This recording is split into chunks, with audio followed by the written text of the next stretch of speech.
तीतर, खरगोश और बिलाव की कहानी। यदि आप मेरी चैनल में नए हो तो मेरी चैनल को सब्सक्राइब करें, शेयर करें और लाइक करें।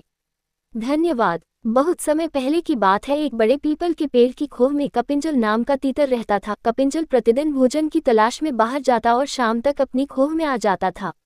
एक दिन की बात है, तीतर भोजन की तलाश में बहुत दूर निकल गया। वहां उसे अच्छा और पौष्टिक भोजन मिल रहा था तो तीतर कुछ दिन वहीं रुक गया। इसी बीच शीगो नाम का एक खरगोश आया और तीतर की खोह में रहने लगा। कुछ दिन बाद जब तीतर हष्ट-पुष्ट होकर वापस लौटा तो उसने अपने घर में खरगोश को देखा। तीतर खरगोश पर बहुत नाराज हुआ और खरगोश पर चिल्लाते हुए बोला, ये घर मेरा है, तुम्हारी हिम्मत कैसे हुई मेरे घर में घुसने की? तुम तत्काल मेरा घर खाली करो, अन्यथा मुझसे बुरा कोई नहीं होगा।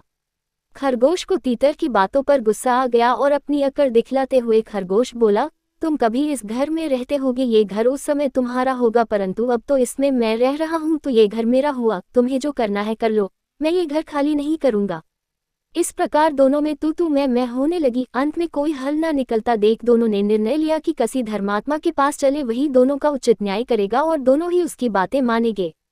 पास में ही एक जंगली बिलाव भोजन की तलाश में घूम रहा था। उसने खरगोश और तीतर की बातें सुन ली और मन ही मन सोचने लगा कि यदि मैं इन दोनों के बीच मध्यस्थ बन गया तो दोनों के पास आने का मौका मिल जाएगा और मैं बड़ी ही आसानी से दोनों को मारकर खा सकता हूँ। इतना विचार कर वह एक ऊंचे टीले पर बैठकर हाथ में माला लेकर जप करने का ढोंग करने लगा। खरगोश और तीतर ने जब जंगली बिलाव को जप करते देखा तो दोनों ने उसे धर्मात्मा समझकर उसे न्याय कराने की बात सोची। दोनों उसे देखकर डर रहे थे, परंतु दोनों ने उसे धर्मात्मा जानकर अपनी समस्या बतलाए और न्याय करने के लिए कहा। जंगली बिलाव तो यही चाह रहा था, उसने तत्काल हामी भर दी और बोला, लगता है आप दोनों मुझसे डर रहे हो। मुझे संन्यास लिए हुए कई साल हो गए हैं और मैंने हिंसा का मार्ग पूरी तरह से त्याग दिया है।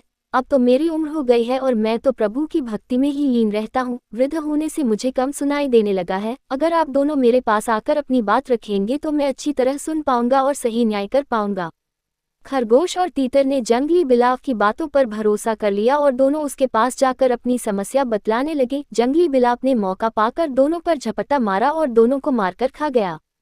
शिक्षा। तीतर, खरगोश और बिलाव की कहानी से हमें शिक्षा मिलती है कि घटिया और नीच की बातों पर कभी भरोसा नहीं करना चाहिए, ना ही उससे न्याय की उम्मीद करनी चाहिए। पूरी कहानी सुनने के लिए धन्यवाद।